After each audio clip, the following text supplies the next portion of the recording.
Hi fun people, good day and welcome back to our YouTube channel. So ayan guys, 'di ba na share ko sa inyo na naitanim na natin yung mga succulents na bago nating nabili. And ngayon guys, nagre-arrange ako guys ngayong hapon. So kanina pa, actually kaninang umaga pa ako nag-aayos dito. And ngayon lang ako guys natapos na hapon kasi nagpahinga din ako ng konti kaninang tanghali kasi mainit dito guys kanina. So, ayoko magpainit ng sobra. So, ito guys yung natapos ko sa ating garden. Ayan, di ba meron tayo ditong vacant. Ayan, so ginawa ko, nilagay ko dito yung mga iba natin na succulents. So, may mga carunculated tayo and then yung mga curly succulents natin ay nandyan. Tapos dito guys, ang ginawa ko, dyan ko nilagay yung dalawa nating prosperity pot. And dito naman guys ay dito ko nilagay yung ating mga naka-black pot yan. So, si Moonstone, si Lawidinciana, si Ariel, si Tiny Burger, yan. Tapos si Brinks Blue, and this one, naripat ko to dito guys at tinanggal ko yung baby niya, oh. Ayan, kasi pumapangit siya kapag may baby. So, yung baby niya ay tinanim ko na rin kasi na-air dry na siya. So, nakaraan ko siya guys, tinanggal tapos niripat ko siya para gumanda yung rosette niya. So, ayan, dyan ko siya nilagay. Tapos yung ating gypsy guys, ayan yung gypsy na nakuha natin kay Sir Mark guys. Ang gaganda ng kulay guys ng mga succulents natin ngayon. Ayan o, tingnan nyo guys si Cat's Claw. Super ganda. Ayan, ito yung Brinks Blue na galing sa ating latest unboxing, and ito yung ating nabugbog na si Laura. Naglagay lang ako sa kanila guys ng DE powder. So nilagyan ko sila, binudburan ko sila. Ayan. So yan yung ginawa ko dito sa ating garden. So lahat po sila dito ngayon ay makukulay. Tingnan nyo guys, oh. Sobrang kukulay ng ating mga succulents ngayon. Grabe, kasi malamig po ngayon. Tingnan nyo itong ating bushpool. Ayan o, sobrang tingkad ng kulay niya. Nilagyan ko din siya guys ng DE powder. Halos lahat sila guys, binudburan ko ng DE powder. So wala naman akong naging problema sa kanila. Kaso lang gusto ko na safe sila. Kasi syempre may mga bago tayong succulents na dumating. Ayan yung iba na fungus. Nag-spray din ako ng fungicide. Yan para safe lang sila guys. And dito, ito yung mga vacant na pot. Yan, nilagyan ko na sila ng panibagong soil mix. Yan, pinapatuyo ko kasi meron tayo dyan itatanim soon. So, ayan guys, ito na yung mga succulents. So, nainitan na sila kanina, kaya medyo nagkaroon ng kulay yan guys. So, ayan o, nainitan sila kanina. So, lahat po sila may DE powder kasi nilagyan ko talaga sila lahat. Ayan, so medyo maputla pa yung iba, pero at least diba, nainitan na sila kanina, uminit kanina ng maayos. So, yan, na-rearrange ko sila and nagbigay lang ako sa kanila ng mga space para kapag lumaki yung mga leaves nila guys ay meron silang space, diba? So ayan, so dito guys, mga ganyan din yung itatanim natin. Ayan, so ayan yung ayos ng ating succulent garden. So hapon na ngayon guys at padilim na, yan, kaya yung ating video ay hindi gaanong maliwanag na kasi padilim na ngayon. So, ayan guys, yan yung itsura ng ating succulent garden ngayon. Yan na yung ayos nila. Ayan. So, yung mga purple delight natin doon guys ay sobrang kukulay na. So, soon, kapag nagkaroon naman ako ng time, kukuskusan ko naman yung mga pot nila kasi ang dudungis na talaga. Ayun yung ating variegated guys. So, ayan. So, lumalaki na din yung mga babies ng ating mga purple delight na pinagkuhanan ng cuttings. Yan, may mga babies na sila. So, dito naman guys, binago ko din yung ice dito. Ayan, itong heart pot, hindi ko na yan ginalaw. So, bali yung mga dito guys, sa gilid na to ay pinagtatanggal ko at nilagay ko dito sa gitna. Kasi napapansin ko guys, nakukulangan na sila ng sunlight. So, before nung nilagay ko to dyan sa gilid na yan, ang itsura nito guys ay makukulay talaga. Ayan. So, ngayon, pumangit na yung itsura nila. Hindi na sila gaanong makulay. So, ayan o, namutla na yung ating prima donna. Tapos yung ating Valentine din, namutla na din guys. Kaya ginawa ko, nilipat ko naman sila dito sa gitna para maarawan sila guys. So, yung mga bago natin na succulents, yan kagaya nito, si Napoleon's hat. Yan dyan ko muna siya nilagay. Tapos si Pazzi. Ayan si Pazzi, ang ganda-ganda niya, laki-laki niya. Ayan, tapos yung ating nakuhang free na si Kiwi at saka si variegated barbecue, yan. Diyan ko guys nilagay yung mga succulents na yan. So, ayan, free din yan sa atin guys. So, ang ganda ni ni variegated Mibina. Ayan, thank you so much po ma'am sa free natin na variegated Mibina. Ayan, so, ito naman, dito ko nilagay muna guys si Murasaki. O, ayan o. Ayan, so, yan, ito nga guys, wala pa akong mapaglagyan. Yan, yung ating variegated super bomb naman guys ay nagkakaroon siya ng tuyo sa ilalim ng mga leaves. Ayan, yung mga leaves niya sa ilalim ay iniinuman niya kasi hanggang ngayon ay hindi ko pa yan guys dinidilig. So, ilang linggo na yan. Sobra na silang isang linggo na nakatanim. Hindi ko pa yan guys dinidilig kasi natatakot akong diligin siya. So, kasi 'di ba, niripat ko siya diyan and nagalaw yung roots niya. So, palipasin ko muna guys ng mga 2 weeks siguro bago ko siya diligin para sure talaga na hindi siya mapano. Ayan. So, nagbawas na guys yung mga leaves niya. Yung mga naman dito guys, mga makukulay natin na succulents. Ayan ang gaganda. So, naglalagay ako dito ng net kapag 10 AM. Yan, pasado kasi ayaw kong masunburn ulit itong ating West Rainbow. Ayan. So, ang ganda guys ni West Rainbow. So, gustong-gusto ko sila. Lalo na to, ang ganda niya. Tapos ito, baka ma-sunburn din. Kaya, naglalagay tayo ng net. So, ayan guys. Gumaganda na yung niya, rosette niya. So, nakaraan diba maputla yan. Tapos, medyo deform. So, ngayon, okay na siya. Ayan. So, diba guys, ang ganda na nila. Ayan So, yan guys, yung bagong ayos ng ating greenhouse ngayon. So, etong ating cactus area, yan, hindi ko pa yan guys na ayos kasi yan, may mga nakapatong pa dyan. And naglagay pala ako kanina guys ng mga, ng mga ID. So, yun yung ating arrangement. Yan, dyan ko siya nilagay kasi wala akong mapaglagyan sa kanya guys. Ayan. Tapos dito guys, yung isa nating nagawang arrangement. Ito yung una. Ayan, si Sakura.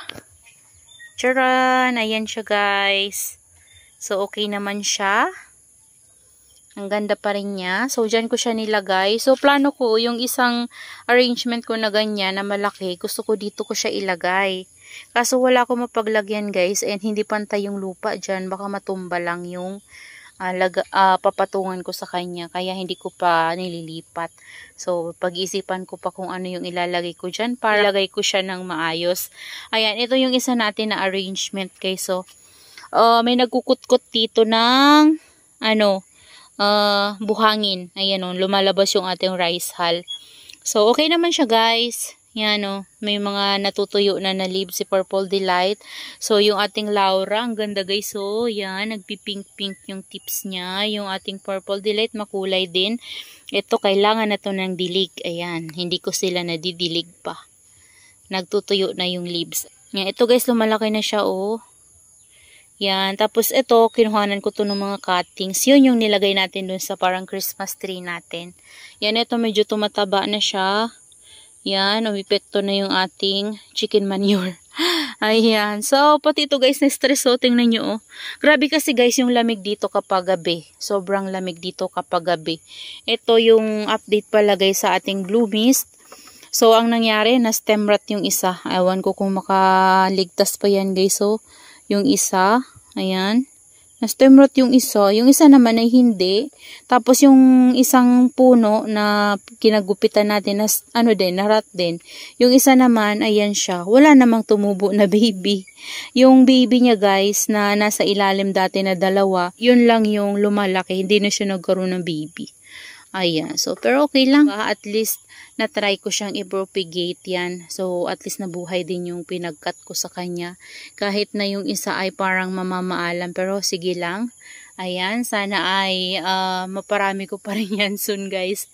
So, hindi ko nagagalawin yung 2 puno. Kasi baka mamaya lalo siyang marat. Ayan. So, Ayan guys, sobrang kukulay po talaga ng mga succulent natin ngayon. Lalo na ito si Dark Blossom. Ayan, tapos dito yung ating Minigosaong. Ayan. Si Benitium at ayan guys, hindi siya si Minigosaong. Yung ating Madiba dito guys, grabe ang kukulay talaga nila guys. Ayan lalo na to si Helena Ayan. So, ito pa si Lola Lepi, nilagay ko na dyan guys, tapos yung ating Amazing Grace, tingnan nyo guys ang kulay niya. So, nung dumating yan sa atin, pag green-green yan guys, so ngayon tingnan nyo na yung kulay niya. Ang ganda diba? Ayan ito din, ayan, yun na punggos dati guys. So, ayan yung mga succulent natin guys, ayan yung mga dati natin na succulent, succulents na mga curly leaves, nagpi-pink-pink din yung mga leaves nila guys, Kasi maganda yung panahon ngayon, malamig sa gabi, tapos mahangin, tapos umiinit na ngayon pag umaga. Ayan. Pati yung ating mga Madiba, sobrang kukulay guys.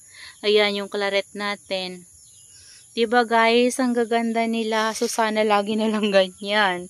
Sana ganyan lahat kapag stress. Ayan, ito yung mga bago natin. Ayan siya. Tapos ito guys, so yung nabili natin kay Ma'am Jen, si Mademoiselle. Hindi nagbabago yung kulay niya. Ayan ang ganda pa rin niya. So, ayan.